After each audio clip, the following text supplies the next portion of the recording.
Has not ruled out minimum wage enforcement may impact inflation. Chinese tourists expected to boost local tourism industry recovery.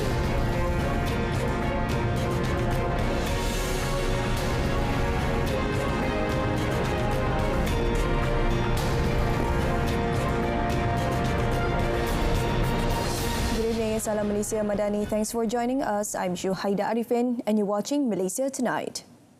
The government does not rule out the possibility that the enforcement of the RM1,500 minimum wage for employers with fewer than 5 workers, which began on 1st July, will have an impact on the country's inflation rate.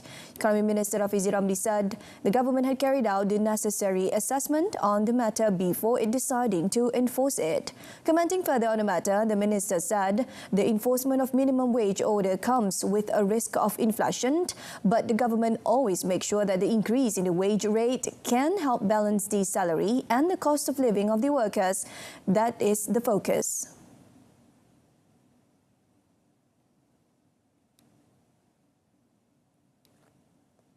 There will always be an element that when you focus on increasing the salary and the wage, dia akan ada risiko dia naik inflasi sedikit, but you always want to make sure that kenaikan gaji itu sebenarnya boleh menampung, and that's our focus. The minimum wage order for the entire country was gazetted on 27 April 2022 for implementation from 1st May 2022, while the enforcement of the RM1,500 minimum wage for employers with fewer than 5 workers took effect on 1st July this year. Rafizi noted that the important factor is that the inflation can be absorbed by a wage increase that is commensurate with the value of work and the increase in the prices of goods. He said the enforcement of the minimum wage order could also ensure that people's income increased periodically in line with the rising cost of living.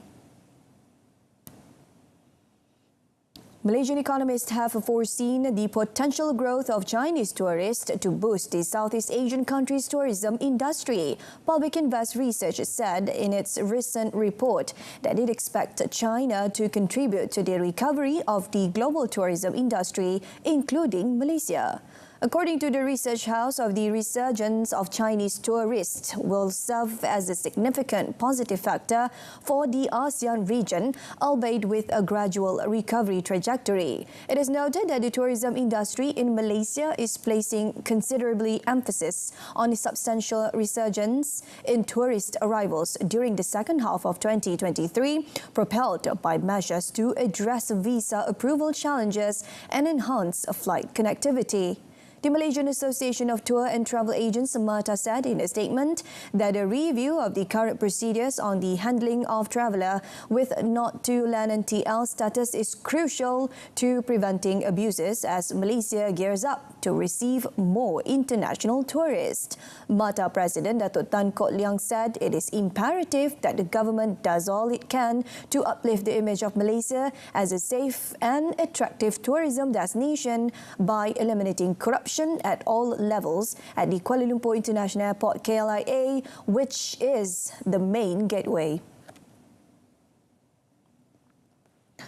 OCBC Banks expects Bank Negara Malaysia BNM to keep its overnight policy rate or BR unchanged at 3% and the Monetary Policy Committee MPC meeting on Thursday amid slowing growth momentum and easing inflationary pressures. In a research note today, the bank said the view is premised on weaker incoming activity data since 3rd May, in which BNM surprised with a 25 basis point BPS hike, pointing to slower growth momentum in the second quarter of 2023 or second quarter 2023 alongside easing inflationary pressures. To that end, the bank assigned a 70% probability to BNM maintaining its policy rate on 6 July and a 30% probability to a second consecutive 25 BPS hike. The research note added that there are also some factors that weighed in favour of an incremental hike.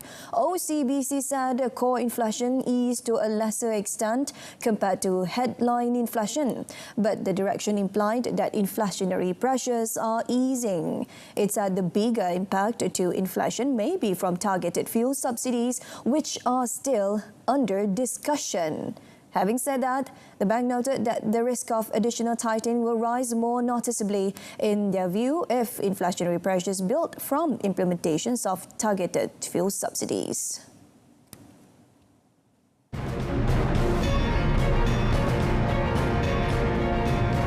Coming up next, the PH and BN seat distribution for state elections already determined. Pakatan Harapan PH Chairman Datuk Seri Anwar Ibrahim today said that the seat distribution between PH and Barisan Nasional BN for the impending state election in 6 states has been settled. Elaborating further, the Premier said he had held a meeting with BN Chairman Datuk Seri Dr. Zaid Hamidi recently to settle the seat distribution between the two coalitions.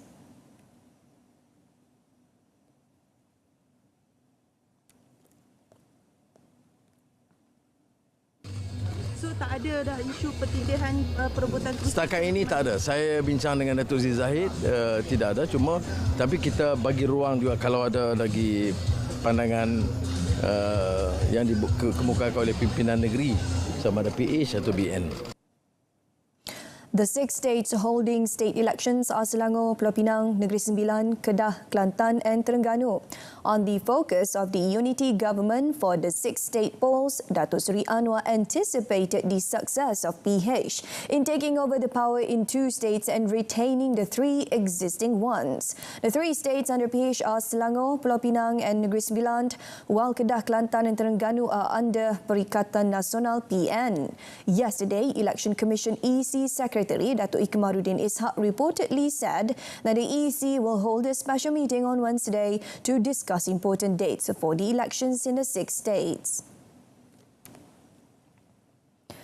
The base price and licensing issues surrounding the courier industry need to be examined to ensure that the sector is competitive and does not affect its ecosystem, including the workers' income and consumers.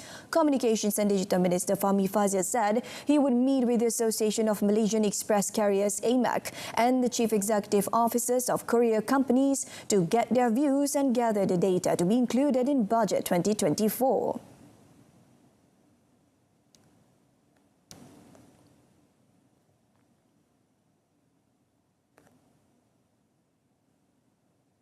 Saya telah minta pihak SKMM untuk teliti bukan hanya permintaan daripada beberapa pihak tapi juga untuk kaji kesan kepada ekosistem, kepada pendapatan ataupun gaji bagi pekerja serta beberapa aspek yang lain. Sebab kita lihat dan tahu pada waktu ini isu kos sara hidup dia menekan. Jadi apapun keputusan yang kita buat perlu mengambil kira kemampanan bagi industri, sustainability for the industry, tapi juga tidak membebankan pengguna. Jadi dia mesti seiring dengan satu penyelarasan dalam pengendalian industri. Fahmi said that several aspects of the courier industry should be reviewed with the help of other agencies, including the Malaysia Competition Commission MACC, including automation, safe and careful handling of data, as well as dumping that leads to unfair competition in the industry. According to him, the courier industry is essential as it provides job opportunities to more than 160,000 people, in addition to 100,000 workers involved in the e-hailing services. Hence, the minister noted that any policy made should consider the huge workforce, adding that he had also asked MCMC to look into licensing approval to better regulate the industry. On another note, Fahmi said Malaysia is yet to move towards legislation to hold social media companies accountable for failing to remove incorrect and false information from platforms, as what has been done in Australia.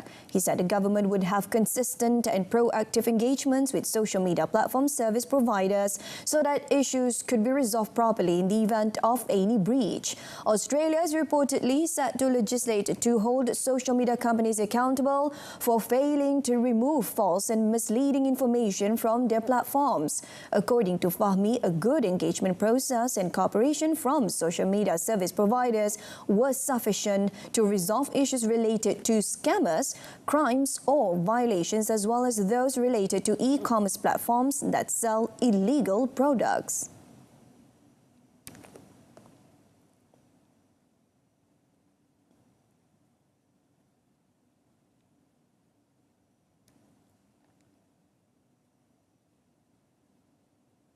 Di sini saya lihat kerjasama itu sangat penting.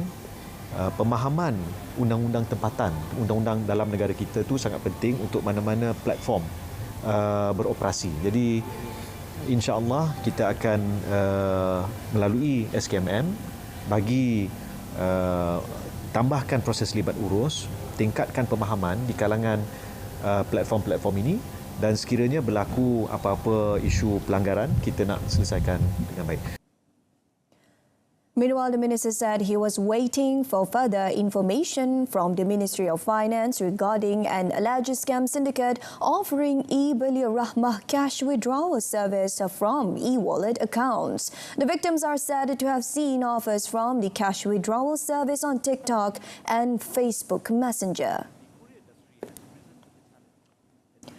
The Malaysian Anti-Corruption Commission (MACC) has recorded statements from 3 individuals, including 1 VIP, involved in an incident at the Kuala Lumpur International Airport (KLIA) recently. According to an MACC source, the anti-graft agency viewed seriously the corruption allegations in the incident, which also involved a Chinese national. The MACC source said several immigration officers involved in the incident would also be called to give their statements. The source further said the MACC had identified an individual suspected of being the middleman in solving the case involving a foreign tourist who allegedly failed to comply with entry requirements set by the Immigration Department. Meanwhile, when contacted, MACC Chief Commissioner Tan Sri Azam Baki confirmed that the case is being investigated under Section 16, Subsection A of the MACC Act 2009. The media previously reported that a commotion occurred at the KLIA when a VIP allegedly attempted to rescue a female Chinese national who was denied entry into the country. The incident also went viral on social media when the VIP was said to have barged into the arrival hall without applying for a security pass. In a related development, police have taken statements from 22 witnesses in connection with the incident at KLIA. Selangor Police Chief Dato' Hussein Omar Khan said the witnesses comprised 12 immigration officers, 4 auxiliary police officers, 4 complainants and 2 employees of a travel company. The State Police Chief noted that the police inquiry paper will be referred to the Attorney General Chambers for further action. He also said that the police received 4 reports from members of the public regarding the commotion.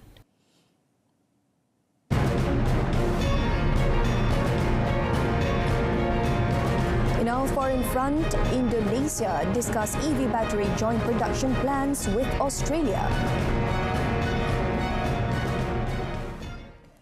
Indonesian President Joko Widodo said strategic cooperation with Australia on electric vehicle batteries was a priority after talks with his Australian counterpart in Sydney earlier today.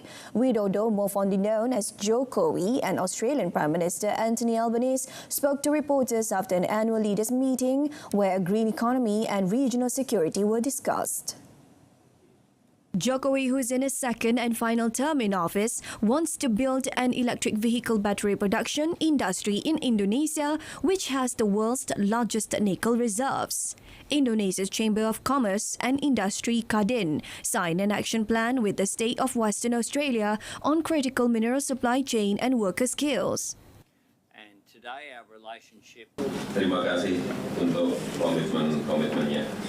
Ada beberapa prioritas ke depan yang harus dilakukan bersama-sama, antara lain yang pertama, Indonesia dan Australia harus membangun kerjasama ekonomi yang lebih substantif dan strategis melalui pengembangan bersama produksi baterai EV. Japan's Foreign Minister Yoshimasa Hayashi said the International Atomic Energy Agency's IAEA Director General Rafael Grossi will visit Japan during 4th until 7 July to observe the Fukushima Daiichi nuclear power plant. Japan plans to release the water from Tokyo Electric Power Company's Fukushima plant, which was destroyed during the 2011 nuclear disaster, into the sea this summer. The decision has raised concerns both domestically as well as from neighboring countries such as South Korea, China and Taiwan. The water was mainly used to cool reactors in the aftermath of the disaster. It is enough to fill about 500 Olympic-sized swimming pools and is being stored in huge tanks at the plant. The issue was also raised at a meeting between the Japanese Prime Minister Fumio Kishida and South Korean President Yoon Suk-yeol in May, where Kishida agreed to grant an access for South Korean experts to inspect the planned release. Taiwan's military carried out live fire drills for a second consecutive day from its strategically located southern coast today as China ramped up military pressure on the democratic island. Artillery trainees fired Stinger missiles and operated Avenger air defense missile systems at a coastal drill zone in Pingtung County, near the far southern tip of the island. According to Taiwan's Defense Ministry spokesperson Sun Li-feng, 8 Chinese aircraft crossed the median line of the Taiwan Strait on Tuesday morning. In a statement released hours after the Sun's remarks, the Defense Ministry said a total of 24 Chinese warplanes, including fighter jets and bombers, were spotted near Taiwan on Tuesday morning, adding 4 Chinese warships also joined a joint combat readiness patrol. Taiwan, which China claims as its own territory despite the island's strong objections, has faced in recent years almost a daily mission by Chinese military aircraft, often in the southwestern part of the island's air defense identification zone. China's 20 millionth new energy vehicle NEV rolled off the production line yesterday in Guangzhou, capital of Guangdong province, creating a remarkable milestone for the country's NEV sector. The car was produced by GAC Ion New Energy Automobile Company Limited. With this record, the NEV sector has entered a new stage of large-scale, globalized and high-quality development and is becoming an important part of China's modern industrial system. The announcement was made by the Ministry of Industry and Information Technology during a ceremony in celebration of the new record held in Guangzhou. GAC Ion is an NEV subsidiary of Guangzhou Automobile Group Company Limited, GAC Group, based in Guangzhou. According to GAC Group, since China registered its first NEV project in 1992, the country has made remarkable achievements in developing its NEV sector, and its current production and sales volumes for NEVs have both ranked first worldwide for 8 years in a row. In the first 5 months of this year, the country has produced over 3 million units and sold 2.94 million units of NEVs, up 45.1% and 46.8% year-on-year, respectively.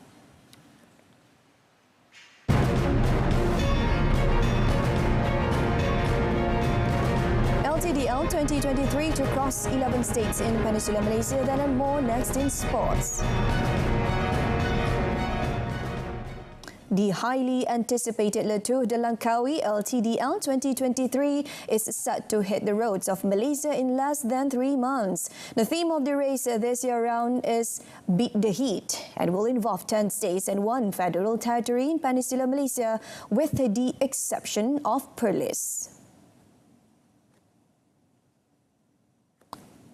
According to Youth and Sports Minister Hanayo, the government, along with the National Sports Council (MSN), has tried their level best to manage all allocated costs in order to bring life to the event.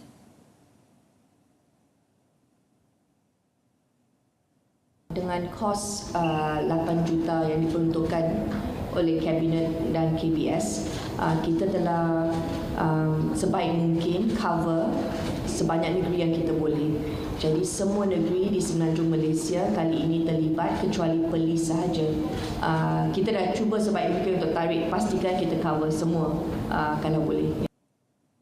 This year's LTDL will span across a total distance of 1,280 kilometres. The race is scheduled to take place from 23rd until 30th September, split into 8 stages which will be held on separate days. Brazilian striker Diego Luis Santos scored his first hat-trick of the season to help defending champions Johor Darul Takzim JDT keep their unbeaten record in the 2023 Super League by demolishing Kuala Lumpur City KLCT FC 6-1 last night.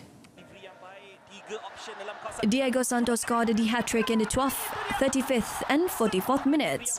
Arif Aiman Hanapi, Safiq Rahim and Akhya Rashid, who scored in the 13th, 86th and 88th respectively, completed the rout. Boyan Hodat's side, who were without 5 regulars, only managed to reply with a goal through Matzo Zirdum in the 55th minute. JDT coach Esteban Solari said his charges lost a bit of their concentration in the second half, which resulted in Zirdum to score Kuala Lumpur's consolation goal. First half, I think, was good. We tried to push, we tried to get the goals. We find the goals, especially when we were deep and we play from the sides, we find the goals. And then second half, of course, was different. We couldn't keep the same tempo. We lose the spark, I believe. Meanwhile, KLCT FC coach Boyan Hodat said the players were thinking too much about the final of the FA Cup on 22nd July, which caused them to concede too many goals last night. I managed to score, and we have one more chance or 2 more chances, so it was better. But again, last 5 to 10 minutes when they become tired, then again, some mistakes are technical that shouldn't happen on this level. With 15 wins in a row, JDT are comfortably at the top of the league with 45 points, while KLCT fell 1 spot to the 7th position with 23 points. Steven Gerrard has been appointed coach of Saudi side Al Ittifaq, having previously decided against taking up the position. The former Liverpool and England midfielder said last month he would not be taking up an offer to join the team. However, the 43-year-old has had a change of heart and becomes the latest big name to join the growing league. Club president Khalid Al-Dabal expressed his happiness after Gerrard signed a 2-year deal. Al-Dabal described the deal as one of the most famous and influential at the level of the Saudi Pro League. The 43-year-old guided Rangers to the first Scottish Premiership title in 10 years in 2021 before leaving for Aston Villa, where he was sacked last October. He follows in the footsteps of his former teammate Robbie Fowler, who was appointed coach of Saudi's second division team Al-Qadsiya on Thursday. Former Liverpool captain Gerrard won the Champions League in 2005, but never won the Premier League in his 17-year spell with the Reds. Gerrard's move is the latest in a number of a high-profile deal since Al Nassr signed Cristiano Ronaldo last December. Former Real Madrid striker Karim Benzema also joined Al Ittihad in June. Al Ittifaq finished 7th in the top-tier Saudi Pro League last season. Last week, Al Hilal reappointed Portuguese Jorge Jesus as their coach on a 1-year deal. Spain and 2011 champions Japan head up Ground C of the FIFA Women's World Cup alongside Costa Rica and Zambia. Ballon d'Or winner Alexia Putellas is set to lead Spain's charge with coach Jorge Vilda and some of the players who were frozen out of the national setup. Putellas will be back after recovering from an anterior cruciate ligament that forced her withdrawal from last year's European Championship.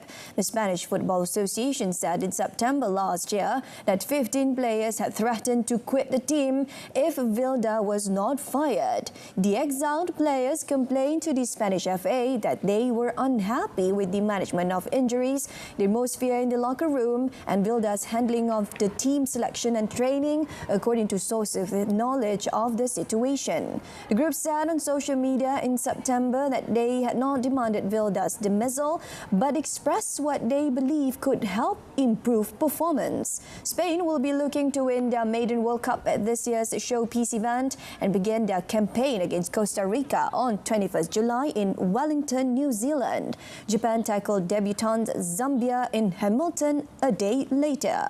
The 9th edition of the Women's World Cup runs from 20th July till the final at Stadium Australia in Sydney on 20th August and is the first to feature 32 teams. Andrei Rublev became the first Russian through to the second round at Wimbledon as the 7th seed breezed past Australian Max Purcell 6-3, 7-5, 6-4 on Monday. Rublev is one of 17 Russian and Belarusian players in the men's and women's singles draws after they were banned in 2022 following Russia's invasion of Ukraine.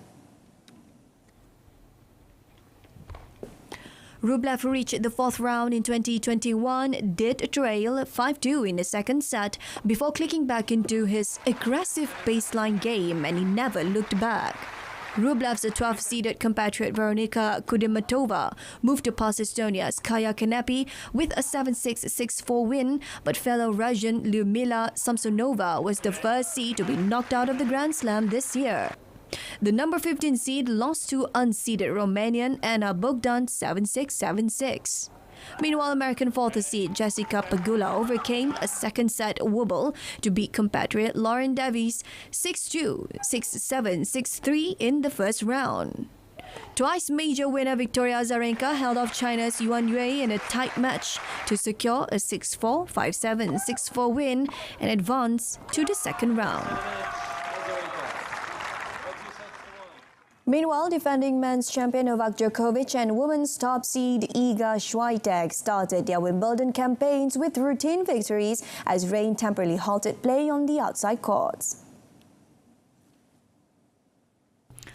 Djokovic, 36, has only lost twice at Wimbledon in a decade and began the centre court program with a 6-3, 6-3, 7-6 win over Argentine Pedro Caixin after a 70-minute delay despite the roof being closed as ground staff laboured to get the turf dry.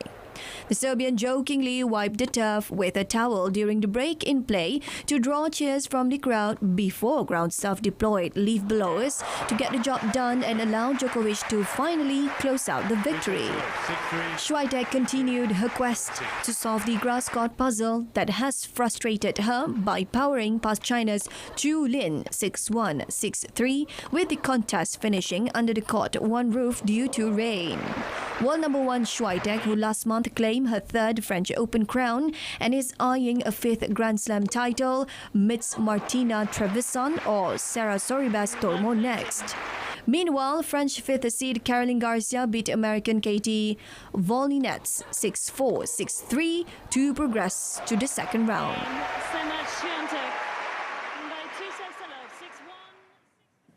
Alright, so that concludes Malaysia Tonight. This time round, in our top story, government does not rule out minimum wage enforcement may impact inflation. Do tune in to updates at noon coming up tomorrow at 12:30 p.m. on TV2. You can also stream it via RTM's mobile click app. Till then, I'm Shuhaida Arifin. Thank you for watching.